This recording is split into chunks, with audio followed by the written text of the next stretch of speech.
Saya tak begitu gembira dengan akta anti lompat parti, kata Azhar Harun. Bekas Speaker Dewan Rakyat Azhar Harun mengakui bahawa dia tidak begitu gembira dengan cara undang-undang anti lompat digubal pada 2022. Bukan saya tidak bersetuju dengannya, tetapi ia lebih kepada bagaimana ia dilakukan. Saya adalah speaker ketika itu, jadi saya tidak boleh mengatakannya ketika itu, tetapi sekarang saya boleh bercakap. Malah saya bercakap dengan beberapa ahli parlimen mengenai perkara itu di belakang tadbir, termasuk Wan Junaidi Tunku Jaafar, Menteri Undang-Undang ketika itu, mengenai keraguan saya. Ya, kerana kita tidak mengambil kira dinamik melompat dalam situasi itu dan terdapat pelbagai dinamik dalam Dewan dan luar, katanya. Azhar berkata demikian ketika temu bual dalam program Bual Bicara bertajuk Bersama Wan Saiful semalam yang dihoskan oleh Ahli Parlimen Bersatu Wan Saiful Wan Jan. Pindaan kepada perkara 49 Perlembagaan Persekutuan atau lebih dikenali sebagai Undang-Undang Anti Lompat Parti dilakukan pada 28 Julai 2022. Ia bertujuan untuk memperketatkan ahli parlimen daripada bertukar parti. Apabila undian blok dipanggil, 209 mengundi menyokong dan tiada yang menentang. Terdapat 11 ahli parlimen yang tidak hadir. Mengulas lanjut mengenai keraguannya, Azhar berkata dia telah menghadapi beberapa situasi menarik yang memerlukan pertimbangan sebelum menggubal undang-undang. Mengimbas kembali insiden semasa Muhyiddin Yassin menjadi Perdana Menteri, Azhar berkata dia bertemu dengan delegasi ahli parlimen yang mengatakan mereka tidak menyokong Perdana Menteri tetapi menyokong kerajaan. Saya tidak tahu apa yang perlu dilakukan, katanya. Azhar menambah, terdapat juga situasi apabila ada ahli parlimen yang menghadiri persidangan Dewan Rakyat tetapi hanya berdiam diri. Mereka enggan berbahas dan sekadar beredar apabila tidak berpuas hati dengan sesuatu isu, sebagai contohnya, katanya, mengenai pembentangan belanjawan. Dan ada situasi apabila ada seorang ahli parlimen berkata dia tidak mahu duduk dengan ahli parlimen kerajaan lain. Saya juga berdepan dengan ini, tetapi saya tidak akan menamakan sesiapa. Jadi saya terpaksa mencari kerusi untuk ahli parlimen itu yang bukan dengan kerajaan dan bukan juga dengan pembangkang. Secara keseluruhan, ini adalah dinamik yang kita hadapi, tetapi persoalannya, bolehkah kita mentafsirkan tingkah laku mereka ini sebagai melompat, soalnya. Saya tak begitu gembira dengan akta anti lompat parti, kata Azhar Harun.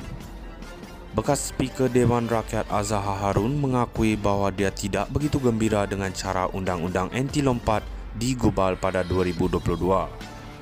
Bukan saya tidak bersetuju dengannya, tetapi ia lebih kepada bagaimana ia dilakukan. Saya adalah speaker ketika itu, jadi saya tidak boleh mengatakannya ketika itu, tetapi sekarang saya boleh bercakap. Malah saya bercakap dengan beberapa ahli parlimen mengenai perkara itu di belakang tadbir, termasuk Wan Junaidi Tunku Jaafar, Menteri Undang-Undang ketika itu, mengenai keraguan saya. Ya, kerana kita tidak mengambil kira dinamik melompat dalam situasi itu dan terdapat pelbagai dinamik dalam Dewan dan luar, katanya. Azhar berkata demikian ketika temu bual dalam program Bual Bicara bertajuk Bersama Wan Saiful semalam yang dihoskan oleh Ahli Parlimen Bersatu Wan Saiful Wan Jan. Pindaan kepada perkara 49 Perlembagaan Persekutuan atau lebih dikenali sebagai Undang-Undang Anti Lompat Parti dilakukan pada 28 Julai 2022. Ia bertujuan untuk memperketatkan ahli parlimen daripada bertukar parti. Apabila undian blok dipanggil, 209 mengundi menyokong dan tiada yang menentang. Terdapat 11 ahli parlimen yang tidak hadir. Mengulas lanjut mengenai keraguannya, Azhar berkata dia telah menghadapi beberapa situasi menarik yang memerlukan pertimbangan sebelum menggubal undang-undang. Mengimbas kembali insiden semasa Muhyiddin Yassin menjadi Perdana Menteri, Azhar berkata dia bertemu dengan delegasi ahli parlimen yang mengatakan mereka tidak menyokong Perdana Menteri tetapi menyokong kerajaan.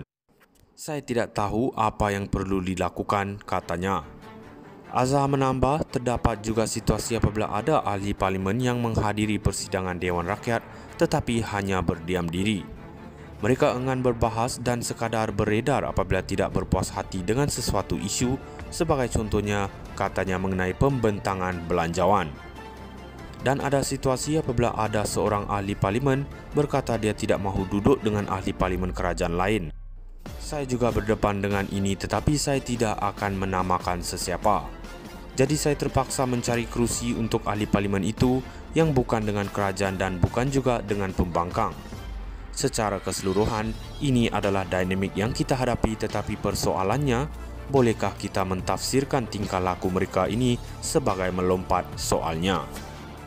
Saya tak begitu gembira dengan akta anti lompat parti, kata Azhar Harun.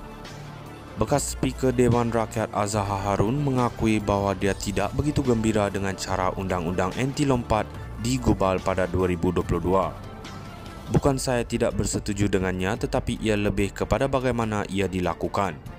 Saya adalah speaker ketika itu, jadi saya tidak boleh mengatakannya ketika itu, tetapi sekarang saya boleh bercakap. Malah saya bercakap dengan beberapa ahli parlimen mengenai perkara itu di belakang tadbir, termasuk Wan Junaidi Tunku Jaafar, Menteri Undang-Undang ketika itu, mengenai keraguan saya. Ya, kerana kita tidak mengambil kira dinamik melompat dalam situasi itu dan terdapat pelbagai dinamik dalam Dewan dan luar, katanya. Azhar berkata demikian ketika temu bual dalam program Bual Bicara bertajuk Bersama Wan Saiful semalam yang dihoskan oleh Ahli Parlimen Bersatu Wan Saiful Wan Jan. Pindaan kepada perkara 49 Perlembagaan Persekutuan atau lebih dikenali sebagai Undang-Undang Anti Lompat Parti dilakukan pada 28 Julai 2022. Ia bertujuan untuk memperketatkan ahli parlimen daripada bertukar parti. Apabila undian blok dipanggil, 209 mengundi menyokong dan tiada yang menentang. Terdapat 11 ahli parlimen